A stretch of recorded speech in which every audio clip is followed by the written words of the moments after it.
Hello, friends, and happy Sunday to you here on the fourth Sunday of Lent. Coming to you from my basement. Normally we'd be in church together, and because of what's going on with the coronavirus, we've been asked to stay out of our houses of worship and out of our sanctuaries. And yet, the gospel continues, and the good news is still going to be preached. And I was struck as I looked this week at the liturgy that the psalm that we'd be praying together is Psalm 23. Such a familiar psalm to us. Let's listen to the words right now and see how they might resonate with us on this fourth Sunday of Lent during these extraordinary times.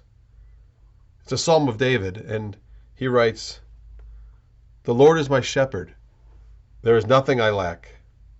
In green pastures he makes me lie down. To still waters he leads me, and he restores my soul. He guides me along right paths for the sake of his name. Even though I walk through the valley of the shadow of death, I will fear no evil, for you are with me.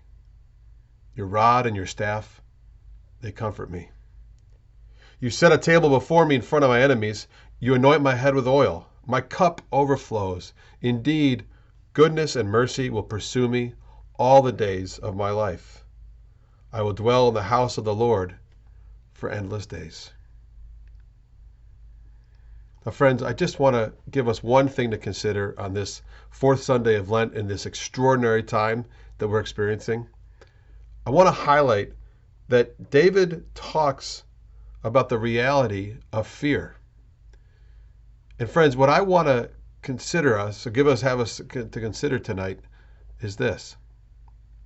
What if the virus is going to do whatever it's going to do, and the virus for sure is something we need to be concerned about. But what if the larger concern is fear? Fear of the unknown, fear of things that will never happen, fear of things that others are telling us. What if fear is actually the thing that could suck all the joy and life and the beauty of this moment away from us?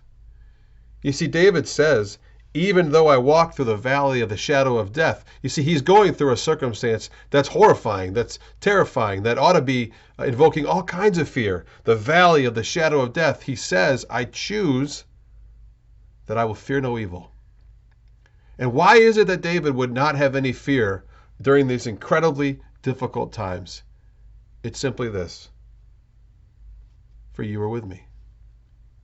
You see, it's David's connections to God's presence that allows him to escape those reactions and those emotions and those paralysis that comes with fear. God's presence is the thing that we need most inside of us. In fact, as we think more about this, he says, you set a table before me in front of my enemies. David knew what it was like to have fear all around his life, all around the circumstances, the storm clouds of his life. And yet he never gave in to fear because he knew that God was present to him.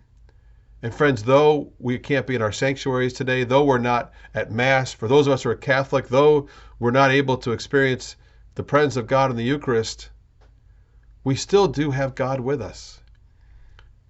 God will never leave us.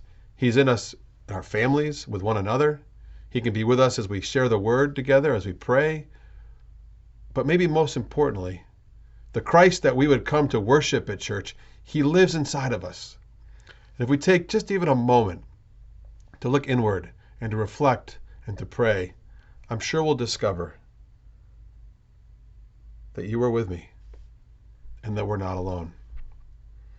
In fact, we can begin to hold on to that promise that at the end of all of this, and even in the midst of it, goodness and mercy will pursue us all the days of our lives.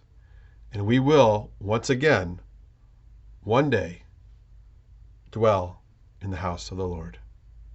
Stay safe, and God bless.